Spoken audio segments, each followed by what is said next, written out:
Hello everyone, welcome back to the channel Arshad.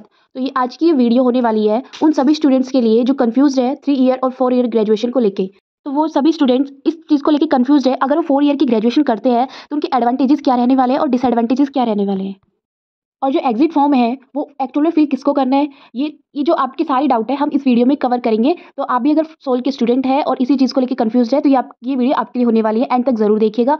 अगर आप 5th semester के स्टूडेंट है तो ये एग्जिट फॉर्म आपको फिल नहीं करना है। जो ये लास्ट ईयर के 6th सेमेस्टर में जो स्टूडेंट्स हैं उसको ही एग्जिट फॉर्म फिल करना है। तो ये फर्स्ट डाउट आपको ये क्लियर होना चाहिए। सभी स्टूडेंट्स के मन में यही डाउट आ रहा होगा कि क्या हमें 4th ईयर की ग्रेजुएशन करनी चाहिए, टाइम वेस्ट तो नहीं होगा। कौन पढ़ेगा यार इतना, देख लेते हैं, कोई बात नहीं, नई चीज़ें कर लेते हैं, एक बार फ्रेंड कर रहा है तो कर लेते हैं। तो ये सारी चीज़ें स्टूडेंट्स के मन में आ रही होंगी कि हमें करनी चाहिए नहीं करनी चाहिए। वो इतने कंफ्यूज्ड है कि उनको खुद नहीं पता चल रहा है, वो गूगल से सर्च कर रहे हैं, पता नहीं, लेकिन जो डाउट्स है वो क्लियर हो ही नहीं पा रहे हैं। But don't worry, I am here. मैं अपना बेस्ट ट्राई करूँगी आपके जो डाउट्स है उसको क्लियर करने में। तो आप इस वीडियो को एंड तक जरूर देखिए। तो चलिए फर्स्टली हम बात कर लेते हैं 4 ईयर की ग्रेजुएशन के बेनिफिट्स के बारे में। अगर आप एमए करना चाहते हैं इन फ्यूचर, और अगर आप 4 ईयर की ग्रेजुएशन करते हैं तो जो आपकी एमए है वो 1 ईयर की हो जाएगी।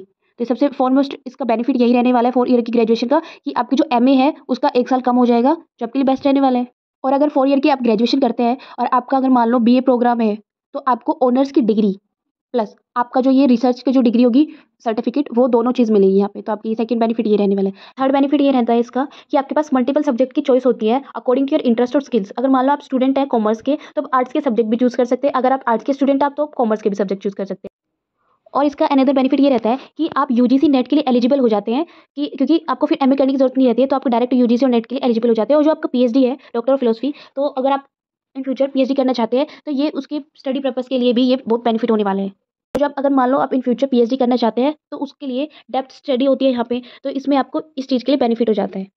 तो आपको समझ आ गया होगा कि जो 4th ईयर की जो ग्रेजुएशन है उसके बेनिफिट्स क्या रहते हैं।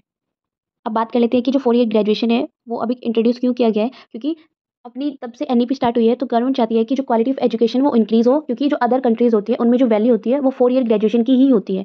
और अदर बेनिफिट यही है कि आपको रिसर्च बेनिफिट होता है, एक्स्ट्रा नॉलेज होती है। तो कहने का मतलब यही है कि जो 4 ईयर की ग्रेजुएशन है वो इसीलिए इंट्रोड्यूस की गई है, जो अपना एजुकेशन सिस्टम है कॉलेज का, तो वो एक हायर लेवल तक जाए, एक्स्ट्रा नॉलेज मिले स्टूडेंट को और उनको नई से नई चीज़ें रिसर्च में सीखने को मिले।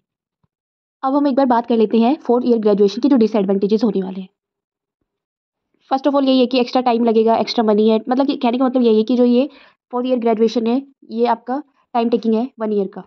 अब ये जो 4 ईयर की ग्रेजुएशन है ये आपके ऊपर डिपेंड करती है, क्योंकि आपको ग्रेजुएशन के बाद क्या करना है, आपका एम क्या है, आपको आगे हायर स्टडी करनी है, तो ये आपके ऊपर डिपेंड है कि आपको इन फ्यूचर क्या करना है, तभी आप इसको 4 ईयर की ग्रेजुएशन को लेके चलिए। ये चीज़ आप डिसाइड करिए और ये चीज़ आप सर्च करिए कि आप जिस फील्ड में जाना चाहते हैं वहाँ पे 3 ईयर की ग्रेजुएशन मांगते हैं, फिर 4 ईयर ग्रेजुएशन वाले एलिजिबल होते हैं। इंडिया में 99% 3 ईयर ग्रेजुएशन एक्सेप्टेबल होती है, चाहे वो यूपीएससी की बात कर लीजिए या फिर एसएससी सीजीएल की या पीएससी की, जो भी हायर एग्जाम्स होते हैं वो सभी 3 ईयर की ग्रेजुएशन वहाँ पे एक्सेप्टेबल होती है। 4th ईयर ग्रेजुएशन तभी करना आप इंटरेस्टेड हैं रिसर्च स्टडी के लिए। एट लास्ट कंक्लूजन यही है, अगर आप इंटरेस्टेड हो रिसर्च स्टडी के लिए तो ये 4th ईयर ग्रेजुएशन करना, अदरवाइज ये आपके लिए टाइम वेस्ट हो सकता है। मैंने आपको क्लियर कर दिया है अभी कि 4 ईयर की ग्रेजुएशन के आपके एडवांटेजेस क्या होने वाले हैं और डिसएडवांटेजेस। तो अब ये डिसीजन आपका है, मैं आपके ऊपर छोड़ती हूँ कि आपको कौन सी 3 ईयर की ग्रेजुएशन करनी है फिर 4 ईयर की। अगर आपको वीडियो अच्छी लगी है लाइक करें, शेयर करें एंड सब्सक्राइब करें। Thank you for watching the video.